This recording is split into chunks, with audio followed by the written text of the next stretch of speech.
All right, I'm back at it. We're going to be reading Genesis 10 and 12 today.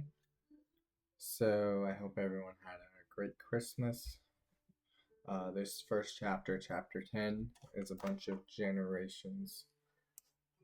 So do with that as you will.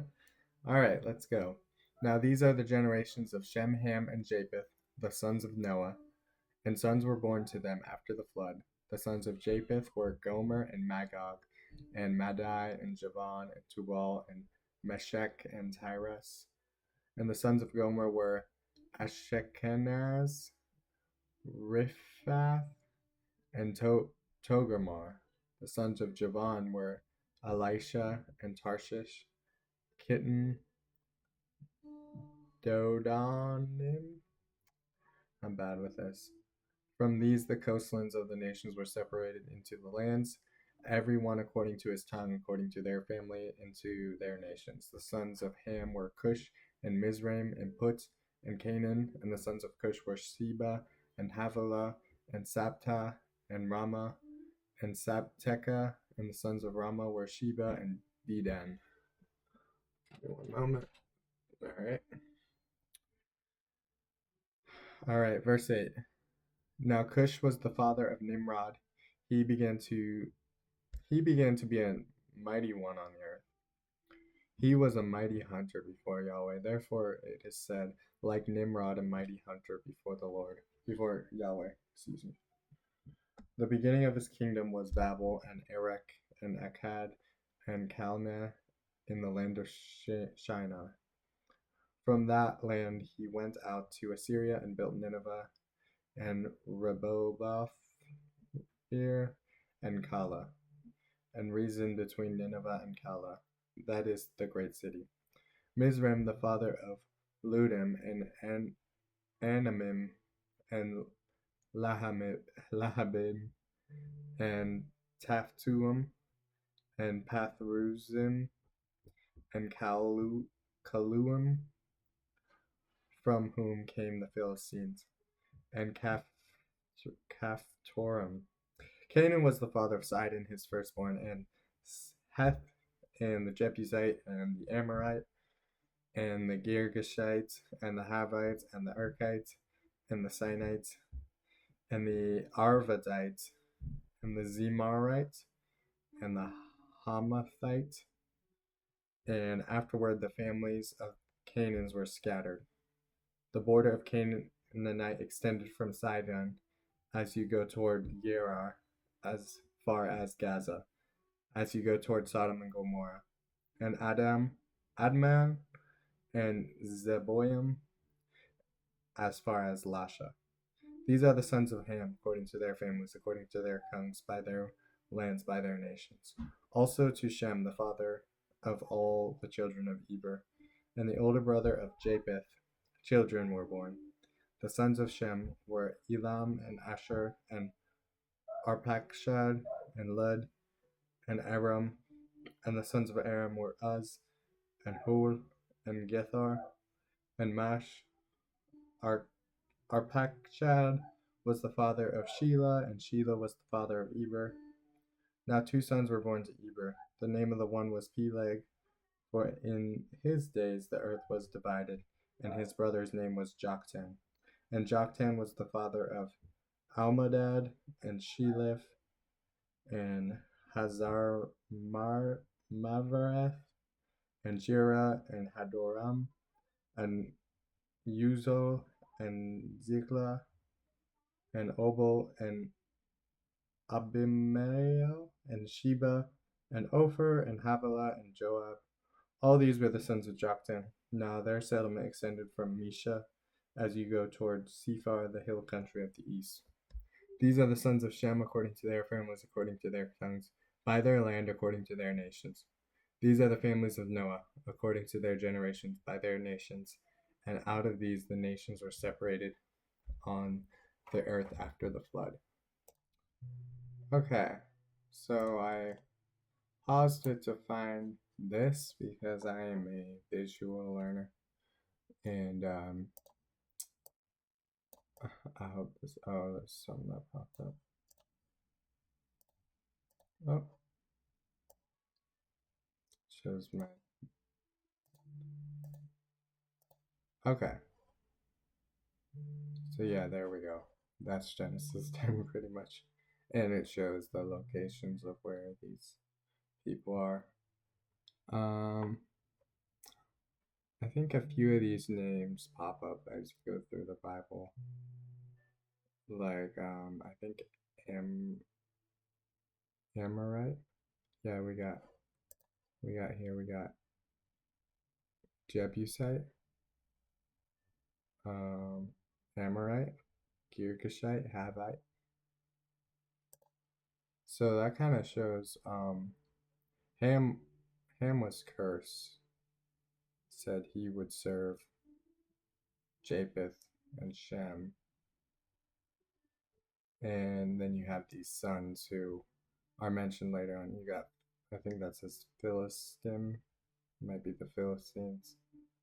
Um, let's see here.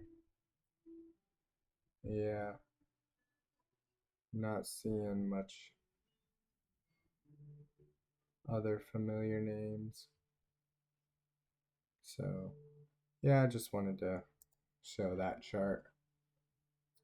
So let me pause this again. I'll get Genesis 11 set up and we'll read about the Tower of Babel. Give me one moment. Okay, I hope you could see that all right.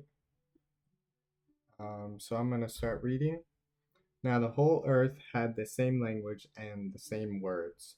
And it happened as they journeyed east that they found a plain in the land of Shinar and settled there. Then they said to one another, "Come, let us make bricks and burn them thoroughly."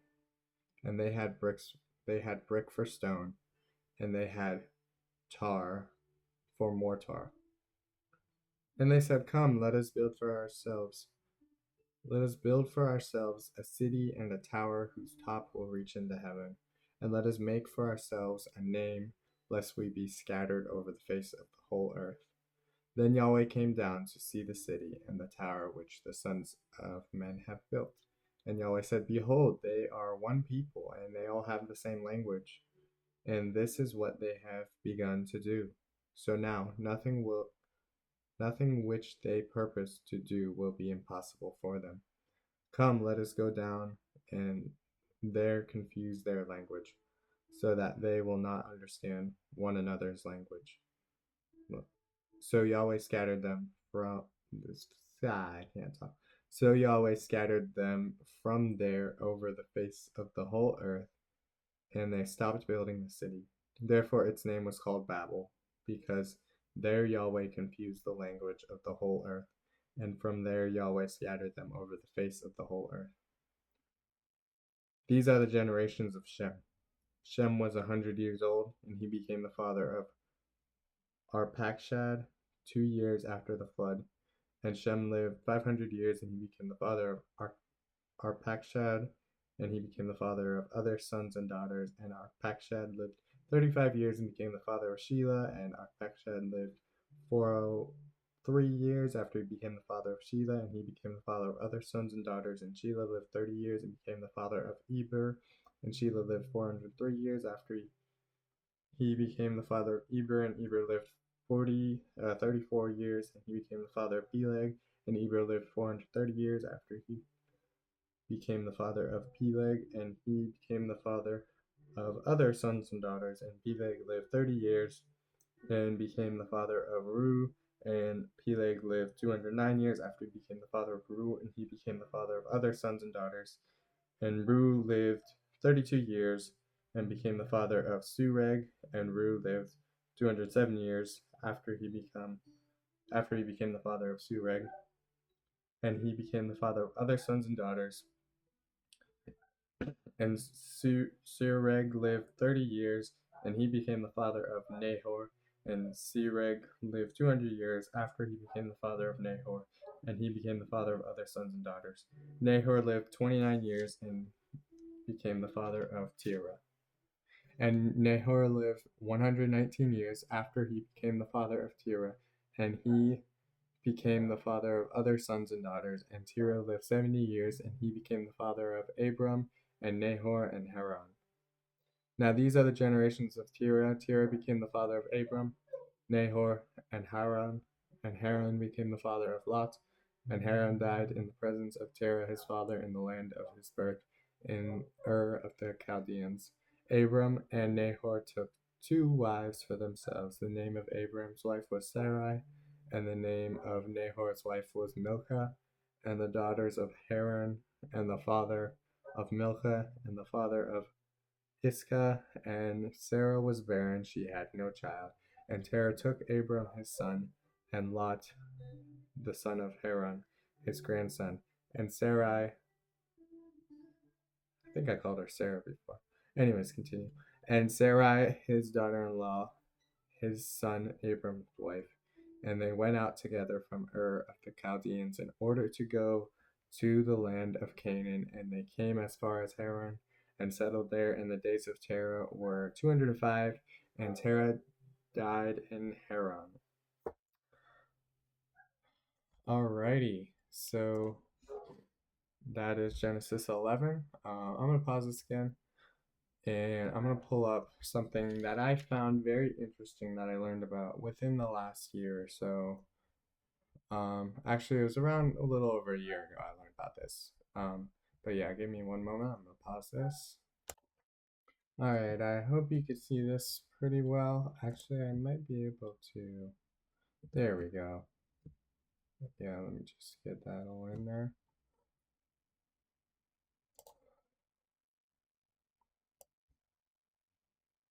Alright, let me just. Not very tech savvy, but I can make it work. Alright, so I hope you can see that well. This is from chiasmus exchange.com.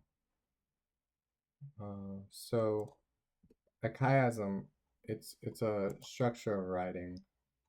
It looks sort of like this.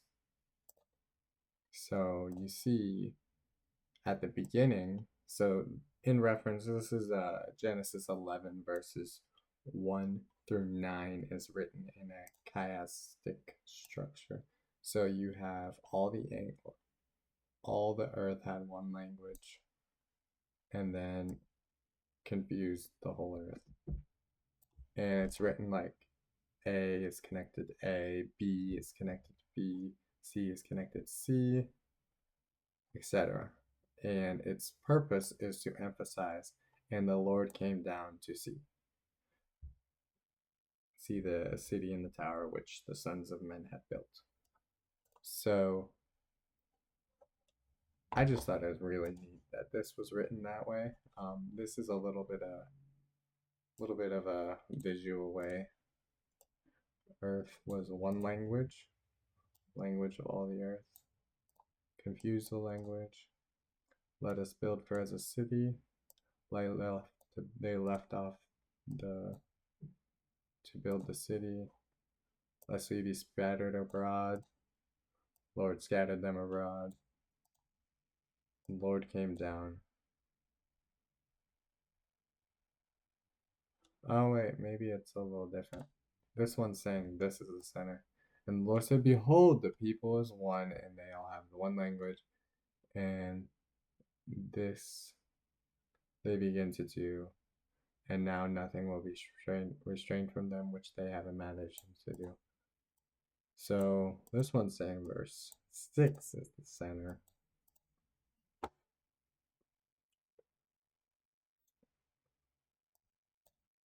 So yeah, pretty interesting.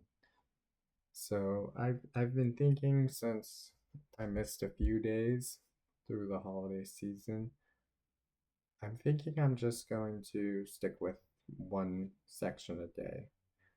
I might try to do two or more in days when I'm more free, but the goal of me doing this plan is for me to be more consistent. And I don't want to get burnt out doing a bunch of these just to catch up to the calendar date. So that's what I'll do. read one day a day, and just keep on going till I, Lord willing, finish it all. And one other thing I wanted to mention is I finished Genesis 11, and this goes into Abram and Sarai. So the next part of my reading plan is to read through the book of Job. So I will be going through that. And it looks like 7, 14, 28, 29, 30. That'll be for the next 30 days. So January 29th if I stick to the schedule. So then we'll go back to Genesis and so on and so forth. All right. Have a great rest of your day. And yeah.